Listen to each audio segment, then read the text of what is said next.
Waalaikumsalam warahmatullahi wabarakatuh. Jadi rekan-rekan semuanya, saya sedang di sini bersama Ibu Guru Kimia, Ibu Eis Ani. Di sini saya akan mewawancarai Ibu Eis mengenai pertanyaan yang sudah saya siapkan. Ibu, gimana kabarnya, Ibu? Alhamdulillah baik, Neng. Sehat selalu. Alhamdulillah. Ibu, sebelumnya saya izin membuka masker. Mangga silakan. Ibu langsung saja mungkin ke pertanyaannya. Mangga. Ibu, sebelumnya boleh Ibu memperkenalkan secara singkat mengenai diri Ibu? Siap. Terima kasih ya. Ya. Assalamualaikum warahmatullahi wabarakatuh. Perkenalkan, nama saya Isani Supriyatni SSI SPD. Saya guru kimia di SMA Negeri 1 Soreang sejak tahun 2017. Saya mempunyai suami dan mempunyai anak 1 dan lahir 41 tahun yang lalu, tinggal di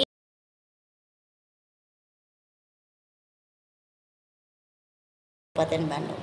Mungkin itu cukup ya, Neng ya? Cukup, Bu. Berarti lokasi rumah Ibu tinggal dengan Ibu bekerja tidak begitu jauh ya? Tidak begitu jauh, Neng. Bisa dibilang relatif dekat. Oh iya, Bu. Lalu Ibu kan sudah lama ya mengajar di SMA Negeri 1 Soreang ini. Apa kesan dan pesan Ibu selama mengajar di SMA Negeri 1 Soreang ini? Alhamdulillah, kalau pesannya saya itu bahagia ya. Bahagia menjadi guru di SMA Negeri 1 Soreang karena guru-gurunya ramah-ramah, murid-muridnya sopan-sopan, beretitude, terus mempunyai potensi yang sangat luar biasa kalau bisa dikembangkan oleh kami sebagai guru. Ah ya, begitu ya, Bu. Lalu Ibu, dalam suasana pandemi COVID-19 ini, Ibu, apa rencana Ibu untuk mengajar siswa-siswi di SMA Negeri 1 Soreang, mengingat sekarang kita sudah melaksanakan pembelajaran tatap muka 100%? 100% ya? Iya, Bu.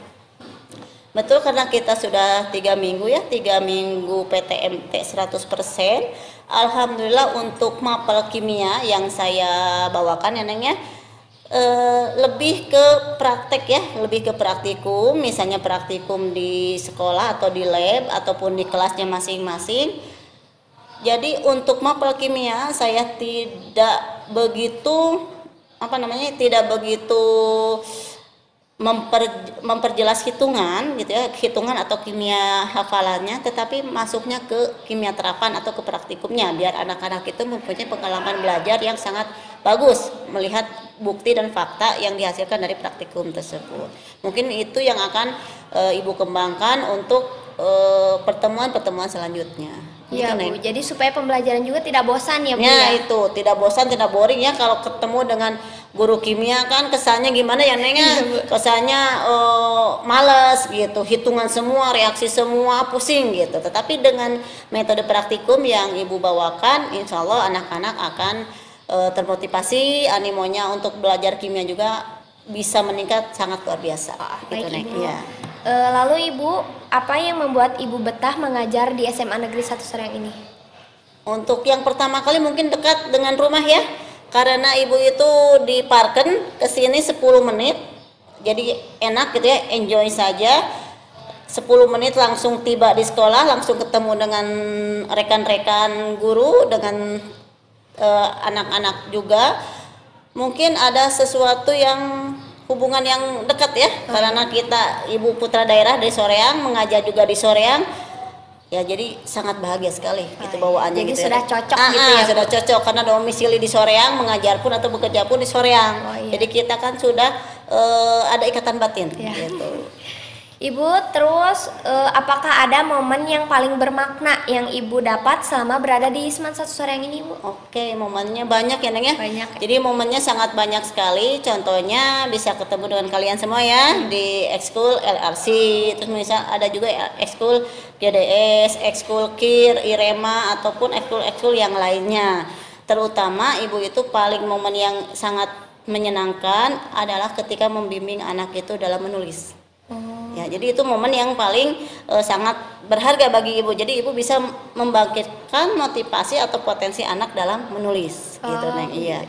Jadi Ibu selain menjadi guru kimia juga menjadi pembimbing dalam penulis? Iya, karena selain Ibu membimbing putra-putri Ibu sendiri, misalnya di rumah ataupun di sekolah, rekan-rekan guru pun sering berkonsultasi kepada Ibu bagaimana menulis misalnya karya tulis ilmiah guru gitu ya, misalnya PTK, PTS, best practice, jurnal dan lain sebagainya gitu.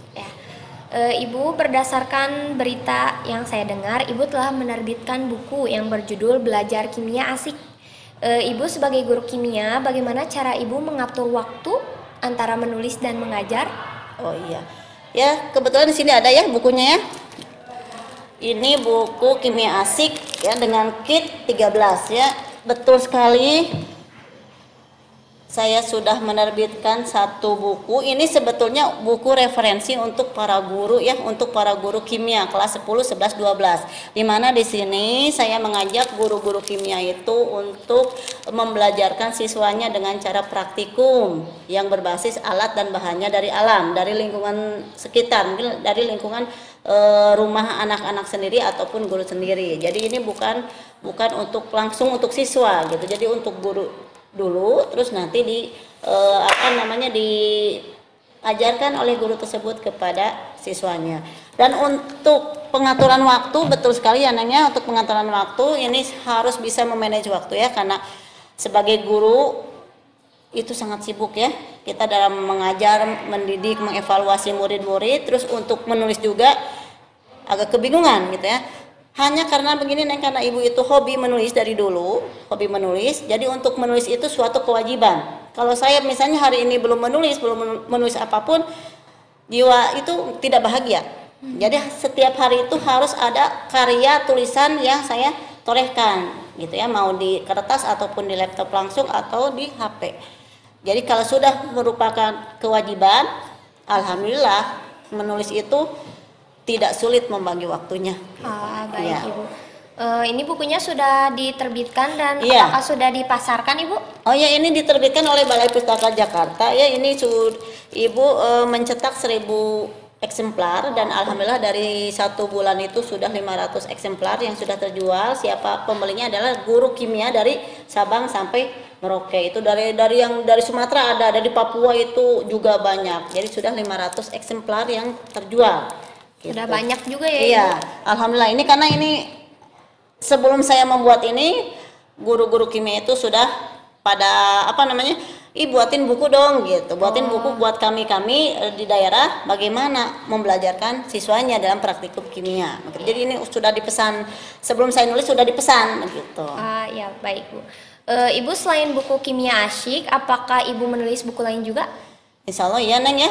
Yang pertama kali ini ada ya, Ibu simpan di perpustakaan sekolah. Ini jenis fiksi ya, jenis tulisannya fiksi, yaitu Bias Asa Kerinduan Eas. Di sini puisi dui bahasa, artinya ada bahasa Indonesia, ada pula bahasa Sunda begitu. Ini sekitar pengalaman yang Ibu alami ataupun pengamatannya dari orang lain.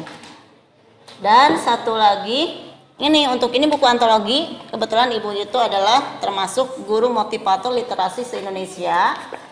Jadi saya terpilih juga untuk menuliskan artikel, tentunya artikel tentang pembelajaran di SMA Negeri 1 Soreang, dan ini terpilih dibukukan juga. Untuk buku lagi masih ada 3 lagi di penerbit ya, yang belum kelar gitu. Itu harusnya 2021 itu sudah selesai, cuman mungkin karena teknisnya juga agak terkendala jadi belum kelar. Nah, untuk yang kedepannya insya Allah akan terbit lagi gitu ya Neng ya. Iya. Ya ternyata Ibu bukan hanya menulis buku tentang kimia ya Bu, tapi juga menulis buku tentang puisi fiksi ya, karena saya itu bucin gitu ya. Bucin. Ya bucin ya, tahu ya. Jadi kalau kita mumet dengan buku kimia misalnya atau menulis apapun, Ibu kan bisa menulis puisi, gitu, puisi cinta ataupun puisi romantis lainnya atau puisi kegundahan. Ekspresi gitu. Hati ya Bu. Nah, itu ekspresi hati, ekspresi jiwa gitu ya. Baik Ibu, kita kembali lagi ke pertanyaan. Iya, silakan. Apakah kedepannya Ibu akan terus menulis? Insya Allah, karena saya itu sudah mencintai sudah mencintai menulis, jadi akan selalu menulis. Ya. Baik Bu. Ibu kan sudah banyak ya karya-karya yang Ibu buat, bahkan sudah dibukukan dan sudah dipublikasikan. Apa yang menjadi motivasi Ibu untuk menulis? Motivasinya mungkin yang pertama hobi karena Ibu itu dari SD sampai sekarang hobinya menulis ya. menulis writing dan membaca reading, mungkin satu lagi shopping ya Neng ya. Oh, Kalau shopping gitu. Kewajiban itu keperluan juga. Jadi karena satu sudah hobi, kedua biar nama kita tetap ada ya di dunia ini, karena kita itu bersifat fana, tetapi kalau ada nama kita di buku, insya Allah orang akan mengenal kita. Iya, dan orang akan percaya bahwa kita ini pernah hidup di dunia ini. Iya. Baik Ibu, bagaimana ya Ibu tipsnya Ibu menulis buku di antara banyak sekali kesibukan Ibu? Oh iya. Untuk tipsnya, ini untuk rekan-rekan semua atau anak-anakku yang ada di SMA Negeri 1 Soreang, tipsnya hanya satu manage waktu, kedua disiplin, ya, ketiga senang, ya. Jadi kalau 3 itu bisa kita lakukan, bisa kita lalui, insya Allah apapun pekerjaan kita dalam 24 jam itu kita bisa bagi waktu, satu untuk belajar, ya, satu untuk menulis. Untuk liburan misalnya kita hiburan lain sebagainya, terus untuk waktu-waktu yang lain-lainnya ya. Jadi kita perlu kedisiplinan juga, disiplin, senang, dan manage waktu. Mungkin baik. Dari Ibu 3 saja itu ya. Ya baik, mungkin cukup sekian Ibu pertanyaannya. Ya, ternyata kasih. Ibu adalah guru kimia yang sangat multi Ibu. Bisa membuat puisi dan mungkin Ibu juga kalau tidak menjadi guru kimia bisa juga menjadi guru di mata pelajaran lainnya Ibu. Iya, karena di bahasa Indonesia. Ya, karena dulu juga saya pernah mengajar pelajaran IPA ya. Oh, IPA Ibu. Ya, IPA, matematika dan sebagainya ya. Untuk bahasa Indonesia karena saya dulu di SD, ya saya sangat mencintai juga bahasa. Ya. Baik. Ternyata Ibu adalah sosok yang luar biasa bagi kami semua. Ibu mungkin ada closing statement untuk pertemuan hari ini? Mungkin closing statement dari Ibu satu aja ya. Abadikan nama kita atau nama Anda dalam sebuah karya besar, dalam buku. Mungkin baik, itu Ibu. Dari Ibu Neng. Ya Ibu mungkin untuk hari ini cukup sekian wawancaranya. Terima kasih Ibu telah mau diwawancarai dan ya, mohon maaf apabila mengganggu waktunya. Wassalamualaikum warahmatullahi wabarakatuh.